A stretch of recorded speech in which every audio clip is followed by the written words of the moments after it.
E vamos abordar agora um assunto considerado um dos maiores pesadelos já vividos pela equideocultura brasileira, o mormo. Essa doença infectocontagiosa milenar que acomete os solípedes, os animais mamíferos que possuem casco, principalmente os equídeos, em especial os cavalos.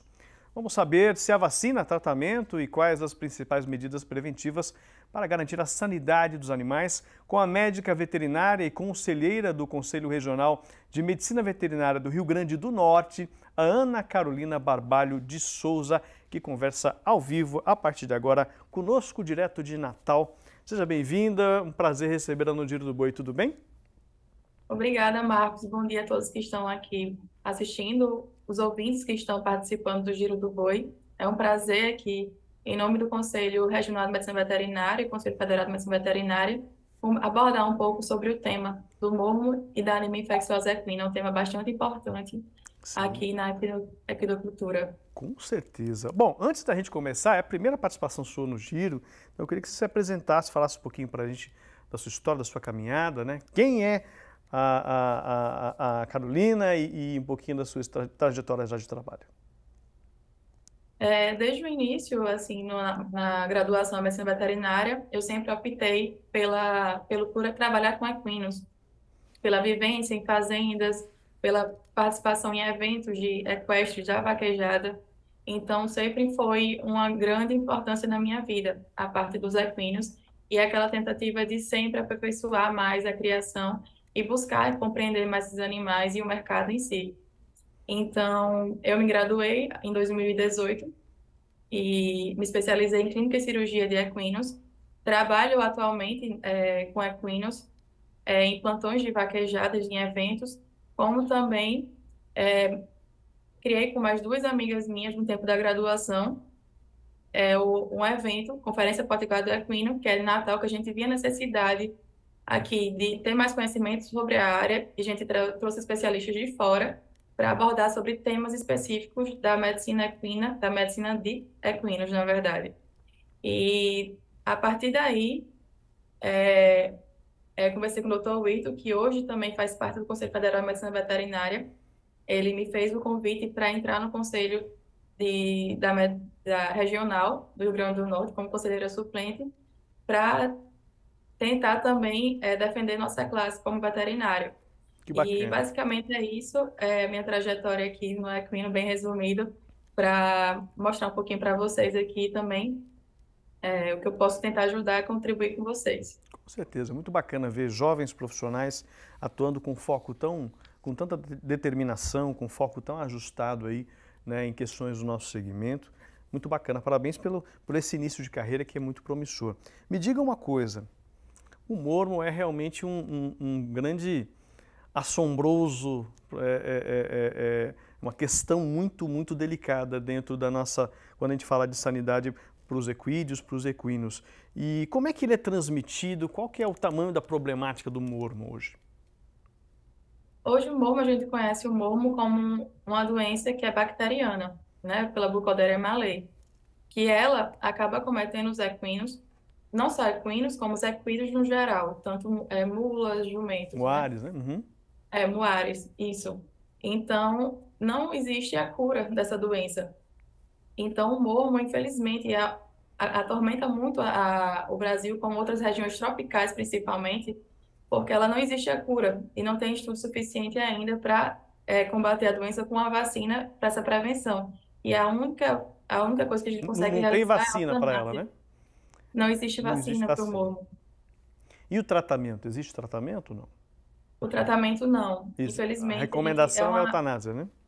é a eutanásia do animal. Uhum. A gente existe tem a parte de prevenção do mormo, que é justamente fazer os exames para prevenir e ter esse controle, e ter o controle sanitário do animal, né? Uhum. E para que ela não dissemine mais essa doença. Então, esse exame a gente faz no laboratório específico pelo veterinário credenciado pelo Ministério da Agricultura, e a gente tem a validade de 180 dias para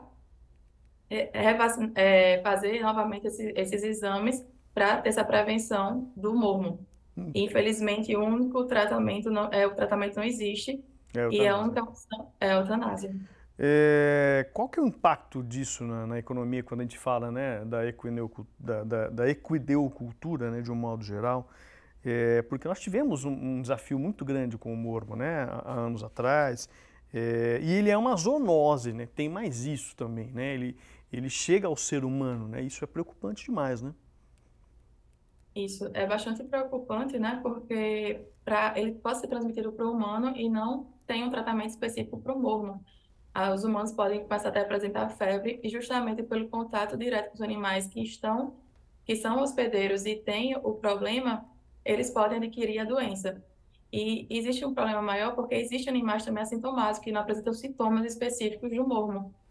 Eles demoram um tempo para poder começar a apresentar problemas clínicos dessa doença.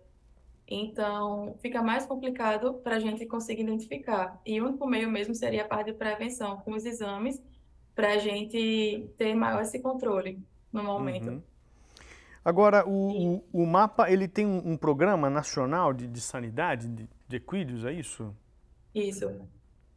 Tem o Programa Nacional de Sanidade de Equinos, que ele criou recentemente, justamente para combater essas doenças que são de notificação obrigatória e que não existe um tratamento específico. E a única, esse programa é justamente para propor medidas preventivas, legislativas e para combate profilático dessas doenças, né, que é o mormo e a anemia infecciosa equina, que são duas doenças que não existe cura para o animal. Barbaridade. Então, ele foi um programa muito importante, né, para aqui, para o Brasil inteiro, para justamente combater e tentar erradicar esse problema do mormo e da anemia infecciosa equina, né? É muito Como sério. também outras doenças que podem vir à tona, né, a É, acontecer.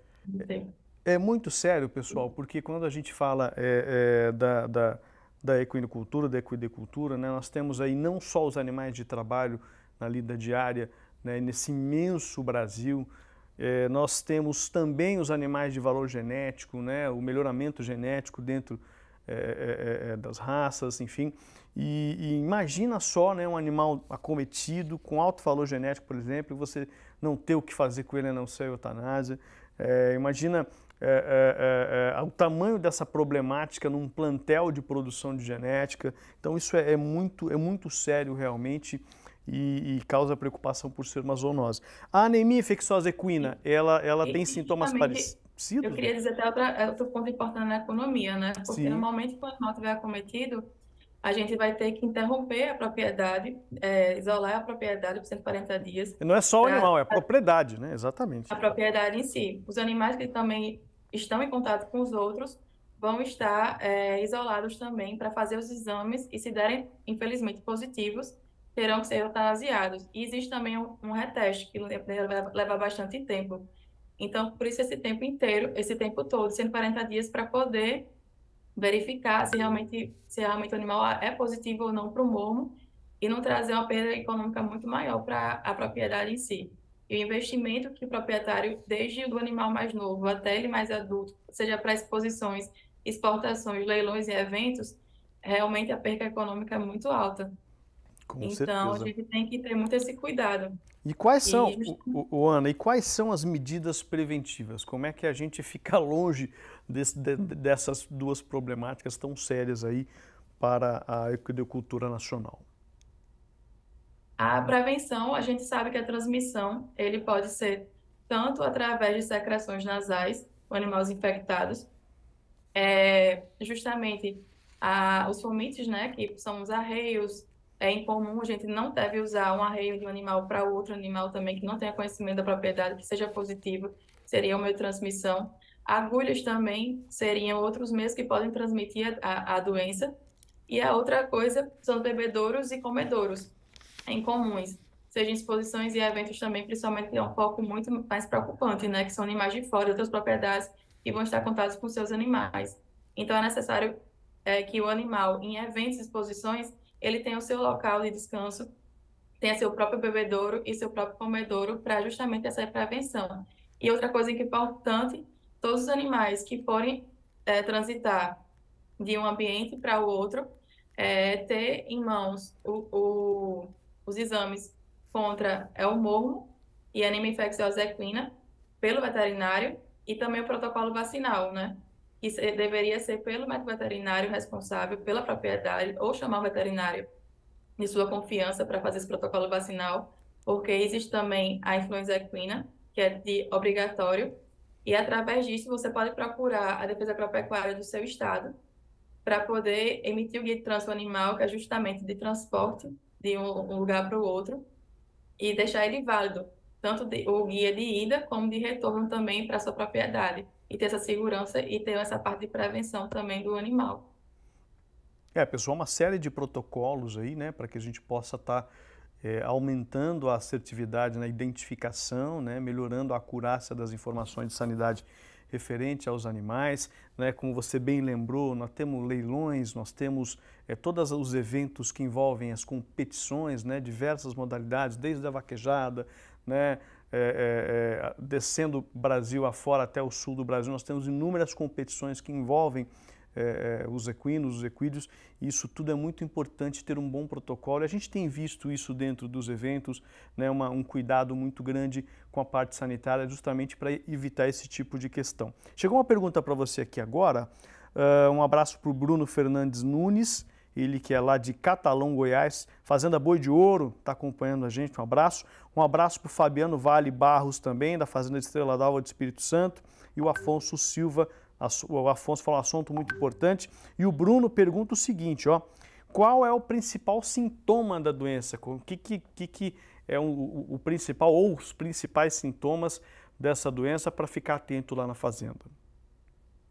É importante a gente saber que ele pode também ser assintomático animal, então fica mais difícil de identificar. Mas as principais é a secreção purulenta, que ele passa depois a ser um pouco hemorrágica, um pouco de sangue. O animal apresenta febre, letargia, fica um pouco mais deprimido, tá? Começa também a perder peso. E na parte de exames, diagnóstico, a gente consegue ver também com pneumonia no animal. Mas o principal sintoma são os nódulos também aumentados, e em alguns casos também eles formam úlceras. Esses nódulos, eles viram para úlceras, ficam uma característica mais circular e exposta, como se fosse uma ferida. E além também, em alguns casos, o animal fica sem conseguir se alimentar direito, justamente pelo problema nasal do animal. Então, ele pode ser tanto nodular, como também por feridas na pele, né? E respiratório, principalmente, por essas secreções mais purulentas. Então, a gente tem que ter bastante cuidado nesses sintomas desses animais. Que E bacana. já começar a procurar um médico veterinário para poder identificar se realmente é referente ao morbo ou alguma outra doença que possa vir desencadear. Esse ponto é chave, pessoal. A ajuda de um profissional capacitado, apto para te atender, para avaliar, né, para identificar a melhor medida, é fundamental. Né? Então procure um médico veterinário para que você possa ser bem instruído em relação a isso. Eu até lembro, inclusive, Ana, que a partir de agora de janeiro, pessoal, de 2023, do sistema, né, do Conselho Federal e regionais também de medicina veterinária, inicia a campanha de iniciou, né, a campanha de recadastramento dos profissionais, médicos veterinários e também zootecnistas, né? Então o pessoal vai ter que atualizar aí os seus dados pessoais, as informações sobre formação, ramo de atividade, né? Fazer o upload dos documentos comprobatórios de identificação, né? E conferir certinho, homologar as informações eletronicamente registradas. Por 2 anos, os profissionais que fizeram o recadastramento digital de forma voluntária, né, receberam aí a nova cédula de identidade profissional gratuitamente. Então, pessoal, entra em contato lá com o conselho, documento, esse formato digital do documento, pessoal, ele é mais moderno, compacto e um material mais durável também, né? Tanto o digital quanto o novo material físico do documento, tá bom? Tem um aplicativo do CFMV e você pode ter aí mais informações sobre isso. É importante reforçar esse recado também, organizar sempre a classe, né? São profissionais tão importantes, Ana, para a gente, em toda a atuação, em todo o nosso agronegócio, as questões de sanidade são de forma fundamental, as questões pautadas pelo médico veterinário e pelo zootecnista ficam cada vez mais relevantes, mais claras quando a gente afina a gestão, quando a gente olha mais para o nosso negócio, para as pressões da nossa atividade e como ela tem que ser assertiva, né? Facilita bastante também, né? E justamente traz uma credibilidade tanto para o do proprietário também como profissional e uma segurança maior entre eles, né? Com certeza. Gente, eu conversei aqui com Ana Carolina Barbaro de Souza, médica veterinária do Rio Grande do Norte, né, membro do Conselho Regional de Medicina Veterinária do Rio Grande do Norte, nos atendendo aí atenciosamente nessa manhã de sexta-feira, para falar de uma temática que os criadores, né, têm tanta preocupação, causou tanto estrago aí, né, na nossa economia, quando a gente fala de equicultura brasileira há um tempo atrás. A gente tem que estar com os olhos sempre abertos, né, Ana, para poder identificar o quanto antes e sempre procurar o auxílio de um profissional capacitado, apto para isso, né? Com certeza, é muito importante, né? Uma temática muito importante no meio da equinocultura. E, inclusive, eu quero agradecer também a vocês, a Marco e a todos que fazem o Giro do Boi, o Conselho Federal de Medicina Veterinária, pelo espaço aqui, poder abordar um tema que é bastante importante e também comunicar a vocês, né, a Defesa Agropecuária de São Paulo agora, a GEDAV, eles emitiram agora um aplicativo virtual para que agora facilite o meio de veterinário e proprietário para que tenha o registro do seu animal, uma resenha virtual, tem esse registro desse animal para justamente ele ter esse acesso e facilitar o guia de trânsito do animal por aplicativo. Você pode abaixar o aplicativo e ter essa GTA eletrônica agora. É outra novidade isso, que né? até os veterinários vão precisar também recadastrar, né? E outra coisa é que agora então, o mapa foi publicado no Diário Oficial da União, pelo mapa, agora o investimento para justamente fazer mais pesquisas para esse combate contra o mormo, né? Buscar uma vacina eficaz, buscar mais estudos do mormo para a gente tentar combater mais ainda esse problema que traz tanto prejuízo aqui para o Brasil e para outras regiões mais tropicais. Com certeza, Ana. Obrigado, viu? Primeira vez no Giro, não demora a voltar ao Giro, tá bom? Nossa porteira está sempre aberta para a gente debater esses temas tão importantes. Obrigada, um abraço. Boa sexta-feira, bom final de semana. Obrigado, hein?